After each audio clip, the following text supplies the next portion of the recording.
I'm in recovery from Okay. addiction. I was uh, addicted primarily to opiates, but also cocaine for roughly 10 or so years. And it started in like early high Right on. school. I think that, you know, I find this to be the case with a lot of people, who've had like similar struggles. Kind of they don't really feel like they maybe fit in, or they kind of can't really find like their niche. There are all these, like, maybe there are some cliques or other things, groups of people that seem like they belong together, and then there are people like me who kind of feel like they don't exactly fit right Yeah.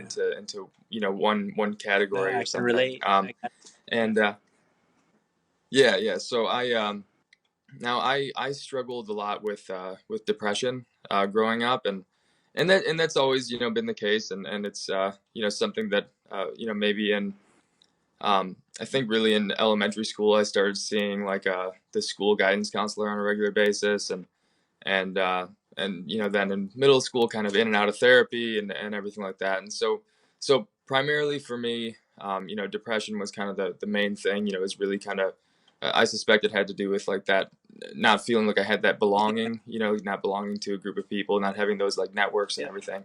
And then just pretty classic case.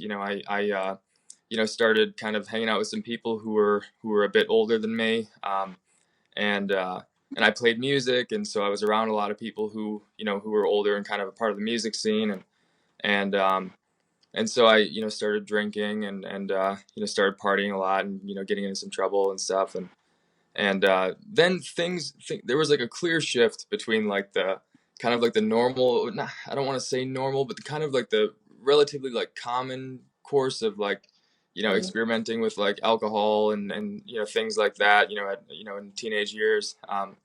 And there was a break for me where it was kind of like I started kind of experimenting on my own, and started doing more like taking some pills here and Yep. there, and just some like little things from parents' medicine cabinets and stuff Yeah. like that. and, Yeah. and then that ramped up heavily very quickly, to the point where I was like 16, and I was in high school, and every morning I was missing like half the day of school so I could go and pick up like OxyContin, and like shaving down a pill and putting it in a little bag so that during class I could go to the bathroom and snort some OxyContin.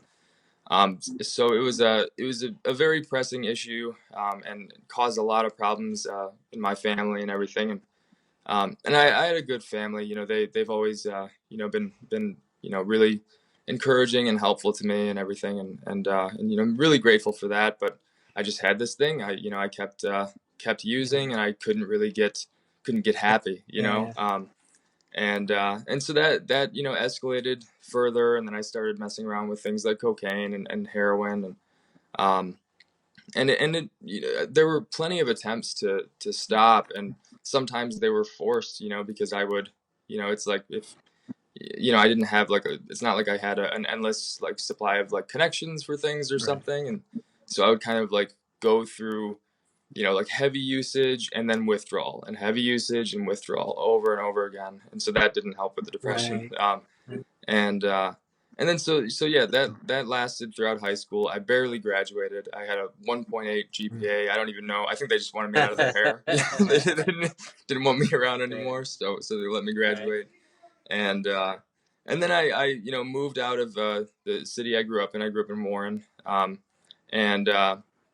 and then uh, went to community college out at Washtenaw Community Yeah. College. I moved out here because my brother was going to school out here out in Ann Okay. Arbor, and I was there for maybe 2-3 months in school, and then all of a sudden everything went south again, and I started using, and then uh, you know all the while, I mean, there are these frequent like psychiatric hospitalizations and rehab facilities and everything, and it was just Mm. empty. My whole life just seemed, it wasn't even like I hear people say that my life revolved around using and everything, and that's certainly true. Like that was very much the case, but it didn't really even seem like my life revolved around anything. It was like there was that was just like an instinctive, almost like primitive response, you know, where it wasn't really like I had this focus every day. It was just, no, I was on Yeah. autopilot and I was just trying to use. And and so I at 19, I went to treatment. Went to a drug rehab Mm-hmm. facility, and I got sober, and I was, you know, maybe sober for what I thought was a couple of years, but actually I was drinking. So it was, you know, late. I would later find out that actually, you know, that wasn't You want you know to actually the case for right. me. You know, it's for, you know, some people have their own way of doing things, and that's great, whatever works for them. For me, that didn't work. And yeah, and so that was kind of the main, you know, part of my life, and got into a lot of you know, relationships that were really Yeah. damaging and really hard, and I ended up doing really well in the Mm-hmm. company, and so I moved up, and I ended up as like a purchasing analyst, and you know, which is just a fancy way of saying like a buyer, and so I was, you know, making good money, and I was miserable. You know, it was not for me, and it just wasn't part. I was like, it was a lie the whole Mm-hmm. time. Mm-hmm. um, and then ultimately, like, fast forward, you know, through you know, a lot of, you know, other things, you know, other challenges that arose from that. I was living in uh, Detroit, in downtown Detroit, with my brother and his wife, and I had gotten a job as like a legal assistant at a law firm, and you know, things were going okay, and you know, like a decent paying job. I, you know, lived in an area that I really Mm-hmm. liked, and everything was going all right. And then you know, but I'm in downtown Detroit, and you know, just the park, you know, right by my Yeah. house, you know, was you know, where I could go and, you know, get some dope. So so I started using a lot again, and ultimately it led to a really interesting kind of transition, because I was at that point I was, you know, severely depressed, even, you know, more so than before. And so I remember one moment in particular, which wasn't actually like the turning point, but it was something Mm-hmm. different. And I had just used, and you know, I had a needle, and I just wanted to end it. You know, I was so tired, you know, and that's really like the main thing that I don't know that people really focus on that all that Mm-hmm. much, and people don't understand, you know, who haven't dealt with it. You know, it's that really you're just Yeah. exhausted. You know, you're just like tired of like being Yeah. alive, because it takes You so just want it to much. You stop, know, right? um, yeah. So I had heard that if you know, inject air into your veins, that you can give yourself like a pulmonary embolism or something, and so I decided that I was going to do that. So I went and did the whole syringe in one arm, and nothing happened. And so I was kind of annoyed, and you know, like, what? Come on, like, this is, I'm doing it Right. right, Right. right? And then so I did the same thing in the other arm, and nothing, and I nodded off, and you know, at the time I was, you know, unhappy, but I, you know, woke up the next day, and then everything went, like, really hit the fan then. You know, I didn't have money to pay rent. I was, you know, didn't have money to pay any bills. And and my brother and my dad and everyone found out that I was using again. So I got kicked out of my brother's Yeah. place. I lost my job, and I was, you know, on my own. I had a car, thankfully. So I just got in my car and just drove, like, I don't know, to, I think, Howell. You know, it was just kind of like that, Howell, like Brighton, Livingston Yeah. County area, of Michigan, um, and I didn't have anywhere to go. You know, so I started living in my car, and I was there was a one rest area that was like 24 hours, you know, type thing. So cops wouldn't, you know, come and like check on you Mm-hmm. or anything. It wasn't that big of a deal. So I would sleep there during the night, and then I would, you know, wake up and get like an empty, you know, liquor bottle or something, go fill it with water, and you know, like kind of take a little bath type deal next to my Yeah, car, yeah, and then use the little money that I had to drive to the state park down the road. Luckily, I had a state park pass on my right. license, and so I would just spend the days at the state park and just kind of overlooking the water and trying to find some type of Mm-hmm. serenity, and then I would go back to the rest area at night, and that's kind of just it didn't last for too long, thankfully. It was just maybe a couple of weeks where that was going on, and then I had uh, kind of a choice. It was getting to be too much, and so I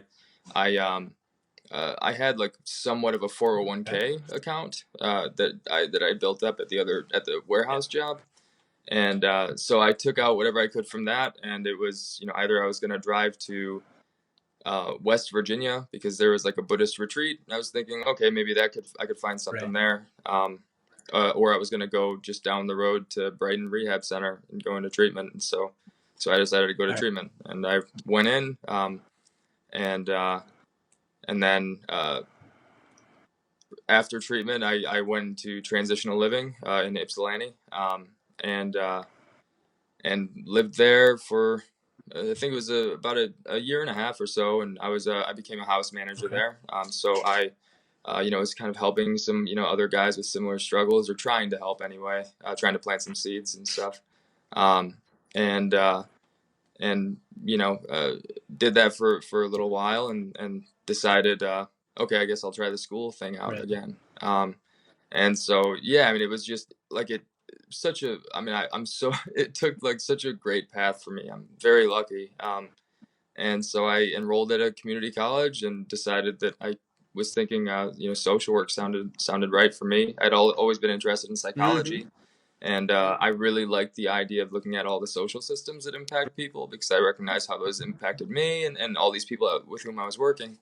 And so I stayed doing social work and ended up transferring to Yeah. Eastern, and I've kind of been working at different spots in the field ever since then.